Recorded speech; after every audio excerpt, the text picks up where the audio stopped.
नमस्ते सदावत्सले मातृभूमि, जय हिंद। दोस्तों आज इस वीडियो में हम बात करने वाले हैं भारत को अमेरिका से मिलने वाली पेंगुइन मिसाइल के बारे में।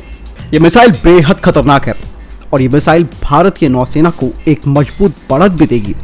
और दोस्तों इस सेशन में हम जानेंगे जहां इस पेंगुइन मिसाइल के काफ़ी फायदे भारत को मिलेंगे, तो थोड़े कुछ इसके नुकसान भी हैं। हम इसके फायदे और नुकसान दोनों के बारे में चर्चा करेंगे। जैसे कि दोस्तों आप सभी को मालूम है कि भारत ने अमेरिका से MS-60R सबमरीन हंटिंग हेलीकॉप्टर्स लिए हैं और इन हेलीकॉप्टर्स में स्टैंडर्ड इक्विपमेंट्स लगाए गए हैं हथियार के तौर पर। इस हेलीकॉप्टर का सबसे महत्वपूर्ण हथियार है पेंगुइन AGM-119। ये एक एंटी शिप मिसाइल है जो कि भारतीय हेलीकॉप्टरों में लगकर आएंगी। दोस्तों MS-60R एक पावरफुल सबमरीन हंटिंग हेलीकॉप्टर इसीलिए कहा जाता है क्योंकि इस हेलीकॉप्टर की गतिशीलता बेहद प्रभावी है, यानी कि हाई मोबिलिटी है। एडवांस एवियोनिक्स इसमें लगाए गए हैं और सबसे बड़ी बात है इसका बड़ा शस्त्रागार होना, कि यानी कि ये ज्यादा हथियार ले जा सकता है। दोस्तों हम बात कर रहे हैं AGM-119 पेंगुइन एंटीशिप मिसाइल की। दरअसल पेंगुइन को 1970 के दशक में नॉर्वे के कोंग्सबर्ग डिफेंस एंड एरोस्पेस ने डेवलप किया था। जब इस मिसाइल की कई सारी खासियतों को देखा गया, उसके बाद इसे US ने लाइसेंस के तर्ज पर बनाना शुरू कर दिया और इसका नाम बदलकर AGM-119 कर दिया गया। AGM-119 पेंगुइन एक इंफ्रारेड डिटेक्टर से लैस पहली एंटीशिप मिसाइल है। आपको बता दें कि इस मिसाइल को अपग्रेड करके इसमें इंफ्रारेड डिटेक्टर लगाया गया और साथ ही इसमें GPS रेफरेंस फंक्शन भी जोड़ा गया।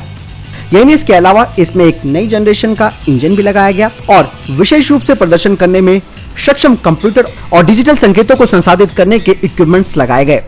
AGM-119 पेंगुइन को 2 संस्करणों में विकसित किया गया है, यानी कि इसके 2 वर्जन है। एक है MK2 जिसकी रेंज है 34 किलोमीटर और MK3 जिसकी प्रभावी रेंज है 55 किलोमीटर की। और प्रत्येक MS-60R हेलीकॉप्टर युद्धपोत पर हमला करने के लिए अपने साथ 2 AGM-119 मिसाइलों को ले जा सकता है, यानी कि MK2 को भी ले जा सकता है, वो MK3 को भी। इस मिसाइल की सबसे खास विशेषता ये है कि इसमें टाइमर डिटोनेशन मैकेनिज्म लगाया गया है, जिससे कि ये किसी भी शिप को काफी गहराई से भेज सकती है और ये खासियत इसे दूसरी एंटीशिप मिसाइल से काफी एडवांस बनाती है। हालांकि AGM-119 पेंगुइन एंटीशिप मिसाइल भले ही कितनी विनाशकारी या बड़ी क्यों ना हो, लेकिन ये एक हल्की मिसाइल के रूप में कैटेगराइज की जाती है। जहां इस मिसाइल के आपने अभी तक फायदे सुने, तो वहां पर इस एंटीशिप मिसाइल के थोड़े बहुत नुकसान भी है। इसकी सबसे पहली कमजोरी है कि ये कम ऊंचाई पर उड़ान भरने के कारण ये जो मिसाइल है वो प्राकृतिक कारकों से परेशान हो सकती है, यानी कि विचलित हो सकती है। जैसे कि यदि समुद्र में उबड़ खाबड़ लहरें चल रही हैं, ऊंची लहरें चल रही है, यानी कि हाई टाइड्स चल रहे हैं, तो ऐसे में AGM-119 पेंगुइन मिसाइलों को अटैक करने की अनुमति नहीं दी जाती है। दोस्तों आपको बता दें कि इसके अलावा इस मिसाइल का इंफ्रारेड गाइडेंस सिस्टम अपनी मैक्सिमम पावर तक तभी पहुंच सकता है जब क्लाइमेट और वेदर कंडीशन साफ हो, यानी कि बादल ना हो। यानी कि अगर आसमान में बादल छाए हुए हैं तो इस मिसाइल को परेशानी हो सकती है। AGM-119 पेंगुइन की लंबाई 3 मीटर है, इसका डायमीटर 28 सेंटीमीटर का है और विंग स्पैन है 1 से 1.4 मीटर का और इसका वजन है 370 से 385 किलोग्राम का।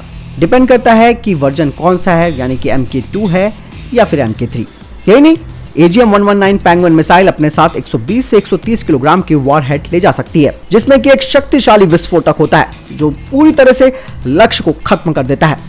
AGM-119 मिसाइलों के साथ MS-60R हेलीकॉप्टर भारतीय नौसेना की विरोधियों के खिलाफ एक बड़ी ताकत बढ़ाने का काम करेंगे।